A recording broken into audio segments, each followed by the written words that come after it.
Hello everyone, I am Garima, your English teacher. What we read in our last class, हमने अब तक ये देखा जो मिसेस पैम्फ्रे हैं वो ट्रिकी के लिए बहुत सारे एग्स, वाइन्स और ब्रांडी भिजवाती हैं और उनको कौन यूज़ करता है? मिस्टर हैरियट और उनका स्टाफ यूज़ करता है। वो उनके लिए एक सेरेमनी होती है, बट उस सेरेमनी के बीच मिस्टर हैरियट को ये फील होता है कि मिसेस पैम्फ्रे बहुत ज़्यादा सफ़र कर रही हैं, बहुत ज़्यादा वरीड हैं ट्रिकी के लिए। तो वो मिसेस पैम्फ्रे को फ़ोन करते हैं और उनको बताते हैं कि ट्रिकी अब ठीक हो चुका है और आप उसको लेने आ सकते हैं। मिसेस पैम्फ्रे वहाँ आती हैं। वो ट्रिकी को देख के उनका क्या रिएक्शन होता है, ट्रिकी उस टाइम क्या कर रहा होता है, all these things we will read today. Okay, so let's we start.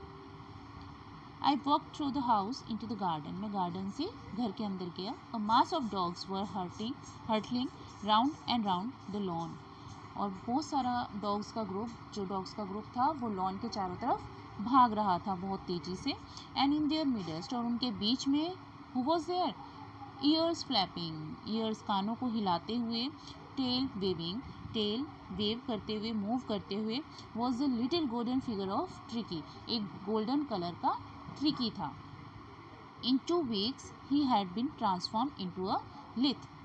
In 2 weeks, 2 हफ्तों के अंदर अंदर, means 14 days, he had been transform, वो ट्रांसफॉर्म हो चुका था किसमें? Into a लिथ. लिथ होता है फ्लेक्सिबल, एक बहुत फ्लेक्सिबल बॉडी में वो कन्वर्ट हो चुका था. हार्ड मसल्स एनिमल, और उसकी जो मसल्स हैं एकदम टाइट हो गई थी, मीन्स वो बहुत ज़्यादा एक्टिव हो चुका था. He was keeping up well with the pack, stretching out in great pounds. और जब वो अपनी बॉडी को स्ट्रेच कर रहा था ना, तो उसकी जो बॉडी है वो ब्रश की तरह गार्डन में टच कर रही थी. His chest almost brushing the ground, उसकी जो चेस्ट है वो ग्राउंड में टच हो रही थी.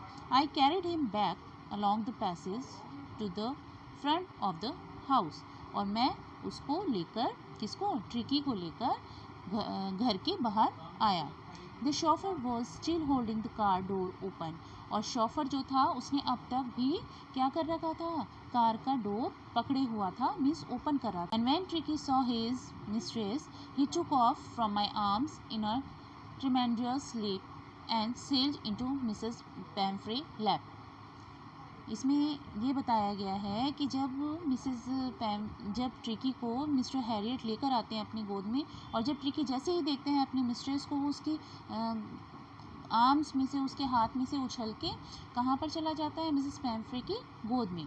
She gave a startled oh, उसने क्या कहा? किसने? मिसेस पैम्फ्रे ने कहा oh. And then I had to defend herself as he swam over her, licking her face and breaking.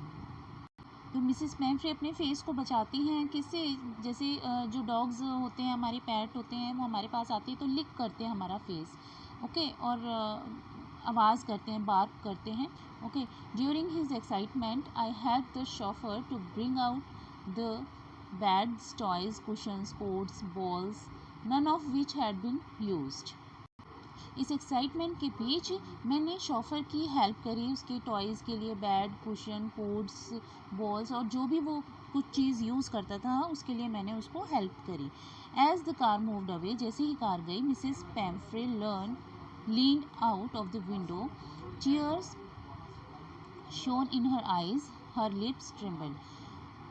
तो मिसेस पैम्फ्रे ने अपनी विंडो से बाहर देखा तो उनकी आंखों में टीयर्स थे, और जो उनके होंठ थे वो कांप रहे थे, शिवलिंग कर रहे थे. Oh Mr Herriot, she cried, उन्होंने क्या कहा? Oh Mr Herriot, how can I ever thank you, मैं आपका कैसे थैंक यू कर सकती हूँ? मिस, आपने मेरे लिए बहुत, मैं आपके लिए बहुत ग्रेटफुल हूँ कि मेरे पास कोई वर्ड्स नहीं है. There is a triumph of surgery, और यही एक विक्ट्री है सर्जरी की, यही एक विक्ट्री है सर्जरी की. मेरे पास कोई वर्ड्स नहीं हैं आपको थैंक यू बोलने के लिए. She was very thankful to Mr Herriot and she thought this is the triumph of surgery.